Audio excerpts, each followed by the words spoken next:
And so Altman was back where he started, though he also a little surprised that they hadn't simply killed him. He suspected a trap, something awful they were saving him for, but didn't know what it would be. He wondered if his press conference or his disappearance following it had any effect, but doubted he'd be able to find out while inside the floating compound. As for Ada, when he awoke from the drug, she was gone. When he demanded to see her, they just laughed. "She'll be safe," Cracks had said, "as long as you cooperate." A few hours after waking up still a little groggy, he had found himself in Stephen's office. The latter sat with his elbow resting on the arms of his chair and his fingers tented in front of his face. "Why am I here?" Altman asked. "Why am I still alive? Markov is serious about you," Stevens admitted. "Serious? You have some resistance to the effect of the marker, a resistance that most of your colleagues don't have." Markov realized you might be of use for his project. "And what project is that?" Stevens smiled. "You can understand why he might wonder about you," he said. "You've survived trips in the base geeth that had driven other people mad. Even when you've had headaches and hallucinations, they haven't caused you to degenerate into violence or madness the way so many of the other hallucinations seem to do. Many of the believers on board have an almost religious awe of you, and I have to say that I find myself half sharing their belief. I suspect that a few of my colleagues feel similarly." "That's insane," said Altman. "They think you're a reluctant prophet," said Stevens. Altman shook his head. "The marker is dangerous," he said. "I'm sure of it. And yet you're fascinated by it," said Stevens. He leaned forward. "We will suspect you know things that you're not telling." He opened his desk drawer and removed from it the chunk of rock from the marker. "This was found in your jacket pocket while you were unconscious," he said. "Care to explain?" "No," said Altman. Stevens nodded. "Up to you," he said. "If you don't want to explain to me, perhaps you can speak with Cracks."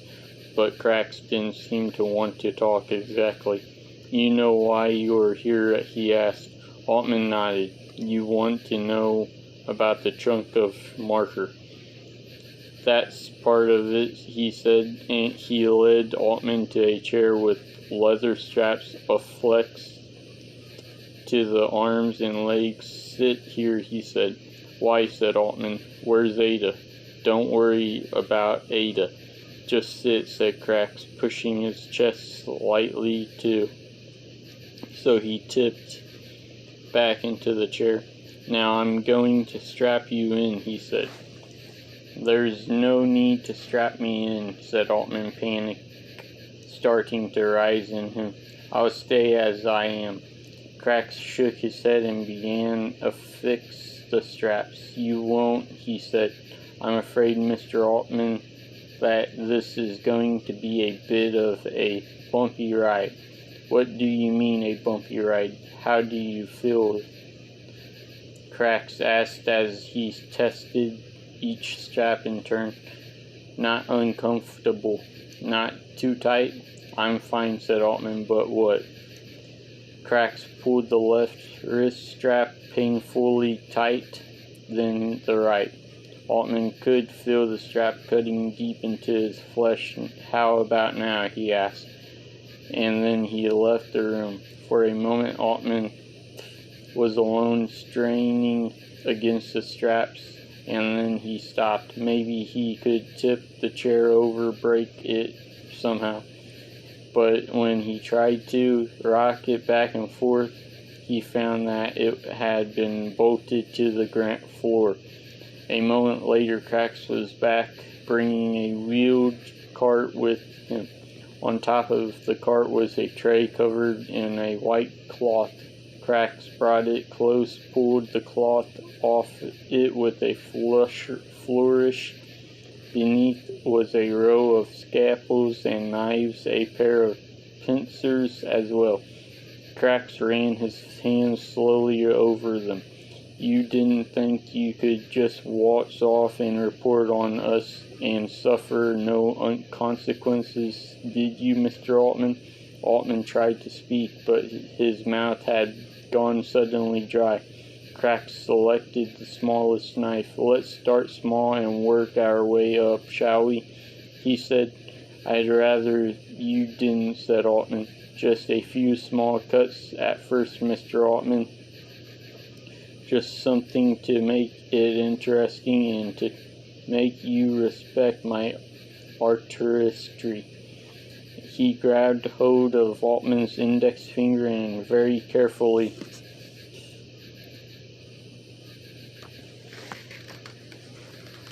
cross-hatched the tip of it, the knife just cutting through. At first it didn't, just felt warm, and then began to throb, a drop of blood forming on the tip. He went on to the next finger and then the next, just 3 or 4 small cuts per finger, hardly deeper than paper cuts. Altman watched a drop of blood collect at the end of each finger, the hand feeling like it was on fire. "We're going to be here for days and days, Mr. Altman. We'll get to know each other very intimately." He left the room again. Altman tried not to look at the hand, tried to ignore its throbbing, but he couldn't help it. Before it was all over, it would, he knew, become much, much worse. He'd wish he were dead. And then Cracks was back, a bowl full of salt in one hand. "Have you heard the expression, rubbing salt into a wound, Mr. Altman?" Altman felt his hand clench involuntarily. He closed his eyes. Cracks slapped him. "You'll want to watch this," he said, but Altman kept his eyes closed. Suddenly his hand was burning, his fingers being ground into the salt. He couldn't help but grasp. He clenched his eyes tighter. "Fine grain salt works best," Cracks explained in a calm voice. "Sea salt in particular, indigested, of course." Cracks released the hand. "That's it," he said. "You can open your eyes." He did. The light in the room seemed abnormally bright through the pane. "What do you want to know?" asked Altman through gritted teeth. "All in good time," said Cracks. "No need to rush things." He returned to the cart, placing the bowl of salt on it. He replaced the small knife and ran his hand over the knives that remained. "I love my job," said Cracks, smiling, and then plucked a slightly larger knife from the tray and came toward him. "Open wide," he said. Markov was alone on the command deck, standing in his usual spot. To someone coming in, it might look like he was staring out through the observation window and into the dark water. What he was really doing was monitoring a series of holovids set up to be seen only for that one position. They showed various parts of the ship cycling rapidly between them. Something was up, he could tell. A disturbance in the marker chamber. Stay with that, he said, and one of the hollow vids dedicated itself exclusively to that chamber. Lots of guards and scientists shaking fists. Where was Cracks? He was supposed to keep shit like this from happening. And then he remembered Cracks was with Altman and smiled. The door slid open and Stevens stepped in. He stood there, a few tiers down, waiting until Markov gestured him forward. We've got problems, admitted Stevens. Tell me something I don't already know, said Markov. The believers are getting restless. Somehow they know Altman is back on board. They're demanding to see him. Absolutely not, said Markov. I've given him a Cracks to play with. If we don't let him make an appearance, we're likely to have another riot on our hands. Besides, Cracks has already found out enough. He knows where he got the chunk of the marker and how it didn't take long for Altman to give that up. I've watched the vids, had Altman micro-expressions analyzed. I don't think Cracks is likely to get much more out of him. Stevens came a little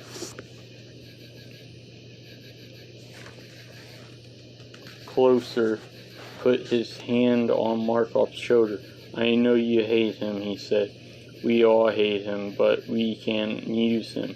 Markov, he just shrugged the hand off.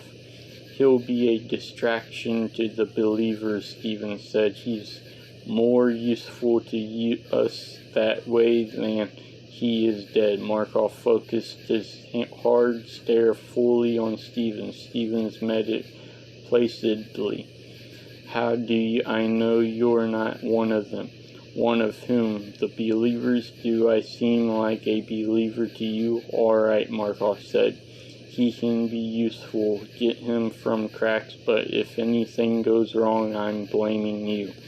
In the middle of the sixth knife, 2 guards showed up. He was released suddenly and without warning, hands and feet sore and bleeding cuts on his back and thighs, but basically in one place. We'll see each other again soon, Cracks promised. The guards bandaged him and hustled him down to Stevens, left the 2 of them alone.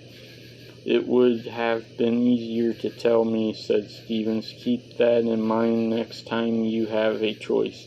Screw you, said Altman. Stevens smiled. I can send you back to Cracks anytime, he said.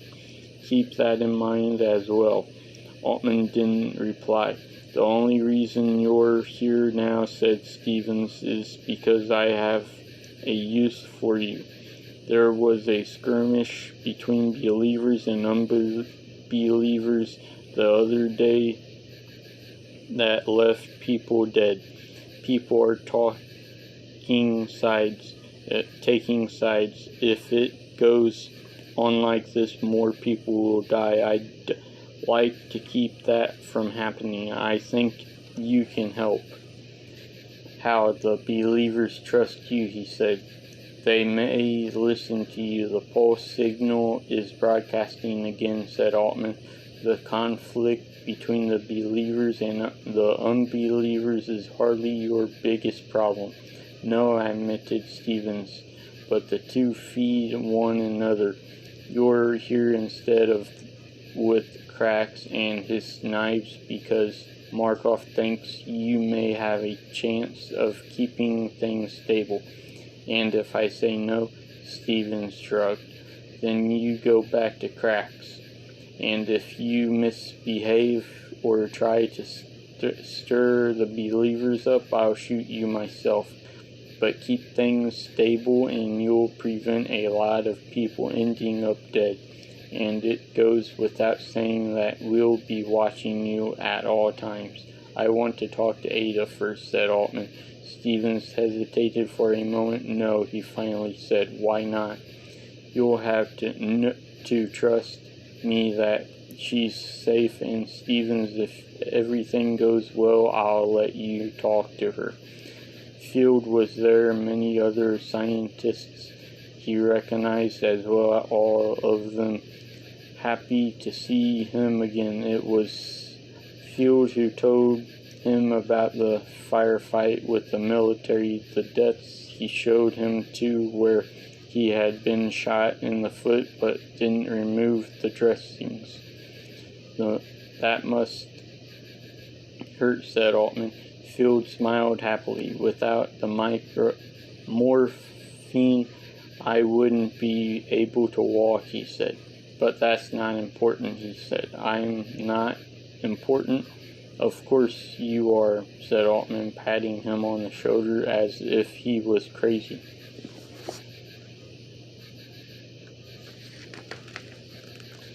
Field shook his head. What's important is that things have begun to change. A lot of us are dead now, and a lot of us are crazy.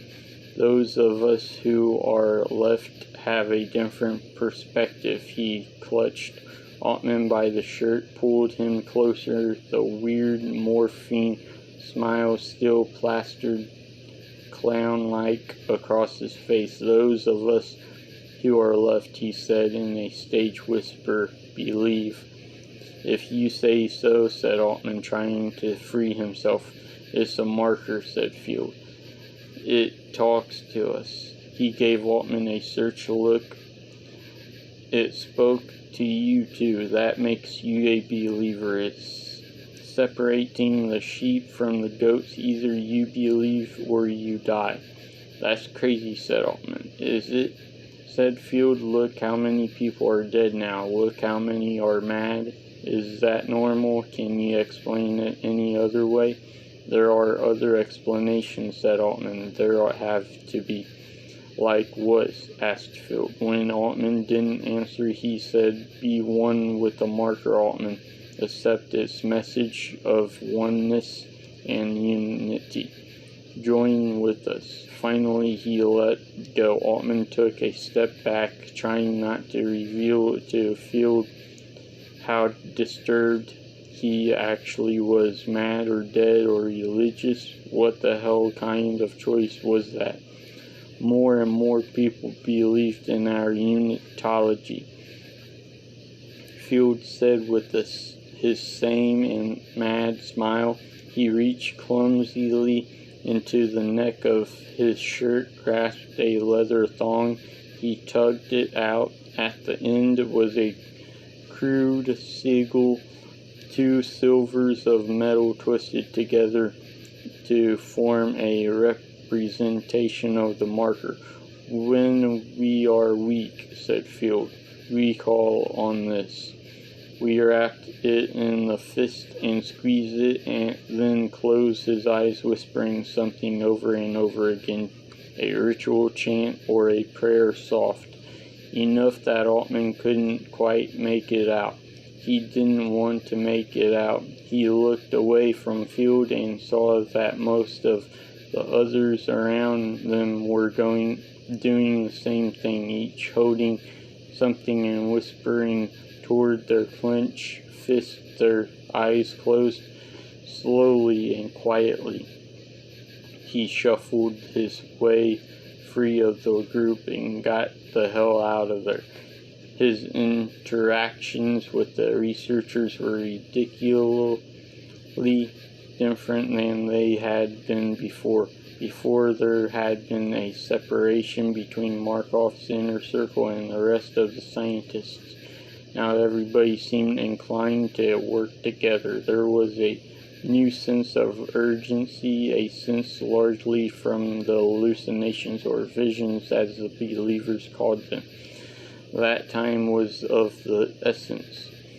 For the first day or two, he just listened. Researchers after researchers approached him, telling him what they'd been able to discover. Most of them had faced lit with zeal, either religious zeal or the zeal of discovery. Either way, it scared him. As he started seeing data from the tests and began to interact directly with the marker itself, he became convinced that he'd been right to begin with, that the marker had a purpose that had nothing to do with the good of humanity, though that purpose he was still unable to say. Lying in bed at night, alone, wondering where Ada was and whether she was still wrapped up in the madness of the marker, he turned it over in his head, becoming more and more worried. All the talk of convergence and everlasting life that had started with the hallucinations was not so much a lie as it was something related to the marker trying to express itself in human means, manipulating the imprint memories of loved ones and confirming to their words. But what was that something? The marker itself, the beginnings that had created it. Some sort of protective mechanism, something else entirely. And whatever it was, something was being lost in the translation. Nobody was sure what the marker wanted from them. Becoming more and more nervous, he opened a vid link to Stevens. Despite the late hours, Stevens did not look like he'd been woken up. His voice, when he spoke, was a mellifluous as always. Altman, he said, not a hint of surprise in his voice. What can I do for you? You're awake? Don't sleep much these days, said Stevens, too busy talking to the dead. I have something I need to talk over, he said. It's about the marker, about the messages it seems to be sending through hallucinations. I don't know who else to ask. Go ahead, said Stevens. I've been thinking about it myself. I wonder about its purpose. I don't know that we should trust it. Go on. I think we read that what the marker says positively because we are prone to believe in a life beyond this one, and because it speaks to us through voices of people we are close to. Far enough, said Stevens. Clearly it wants us to think of it in a positive light.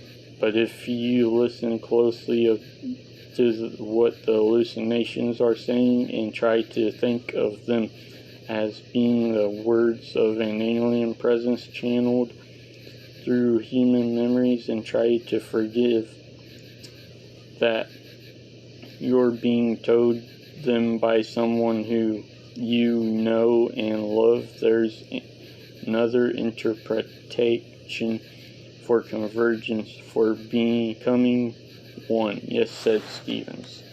What if convergence mean not internal life or transcendence, but radical subordination? What if it means unity, more literally the destruction of the individual to a larger communal self, like the way some insect colonies function, said Stevens, an individual all subject to the will of the colony, a kind of hive mind in control of all the individuals. Yes, said Altman. Or maybe even more extreme. What if it's being literally?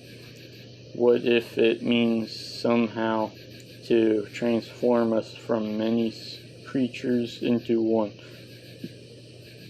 That doesn't sound feasible, said Stevens. This is new territory, said Altman. We hardly know what's feasible and what's not.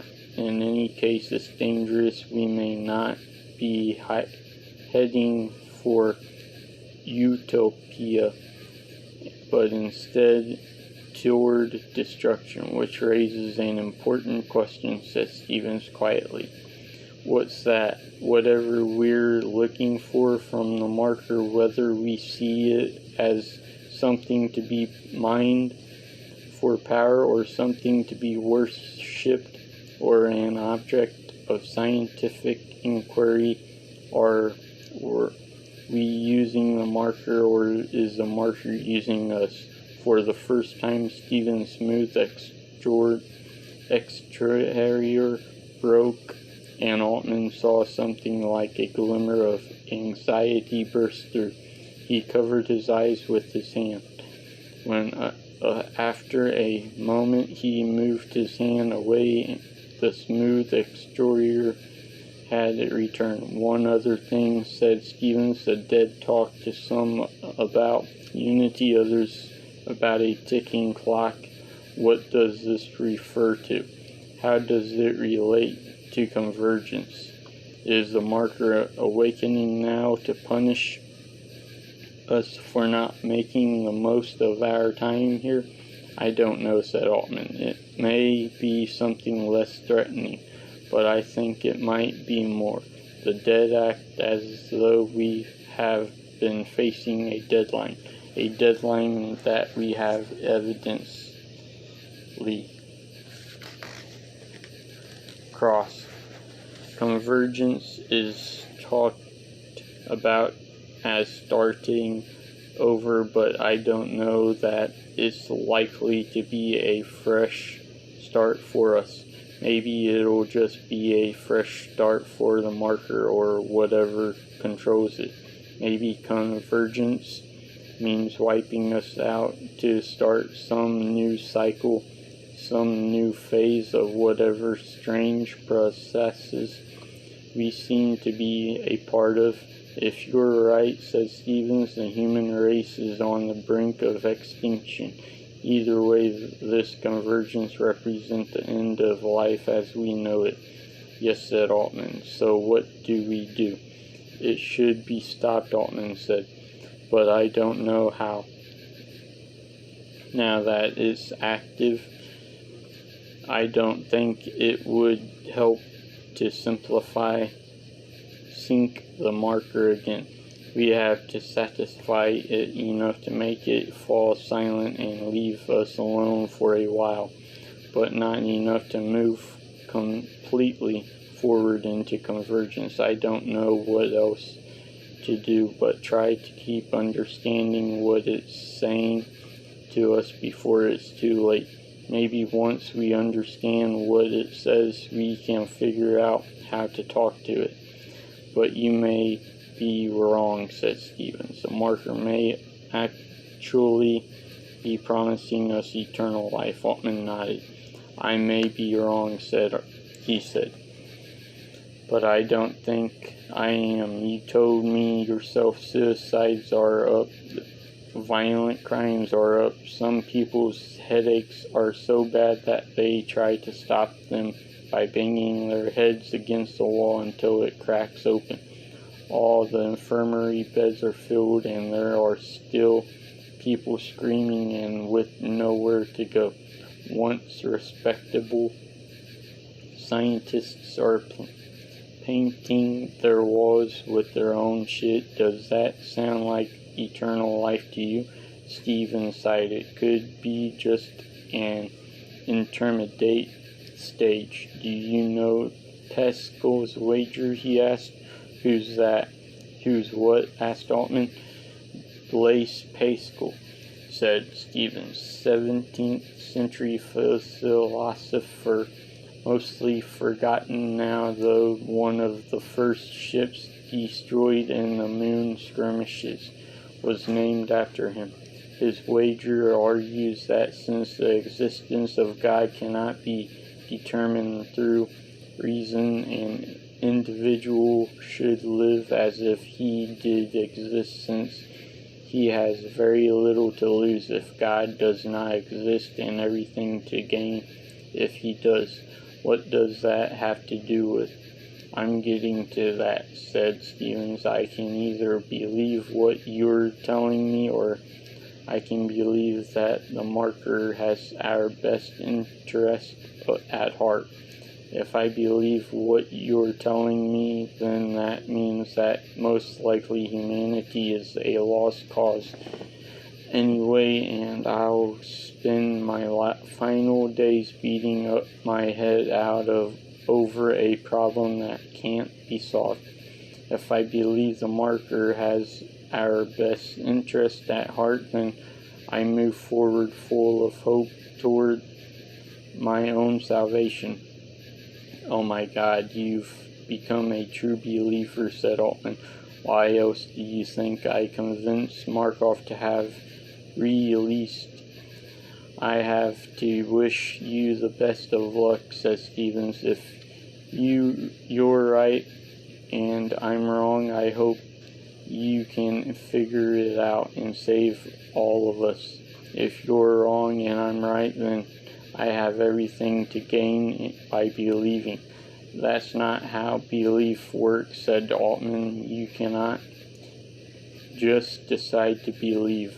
Apparently you can't, said Stevens, but I can. I hope you're wrong. Altman watched him reach out and cut the link. Stevens' attitude, Altman realized, was likely to be shared by many, though very few would be as rational sounding or as coherent in the way they managed to deliberately shut their eyes to the danger. By raising it with his colleagues, he risked their resentment and even their attacks. Even if they believed him, it might well mean that panic and fear and depression might compromise their ability to work. No, he was going to have to make a little gambit of his own. Altman's he'd wager that he could pretend to proceed as if he agreed, pretending to move forward with fulfilling the martyr's will, and then at the last minute, once he'd learned enough to defeat it, turn things around. If he won, then life would probably continue on roughly as it was. If he lost, then he'd probably be dead, and maybe everyone else would be as well. Not good odds, but they were the only odds he had.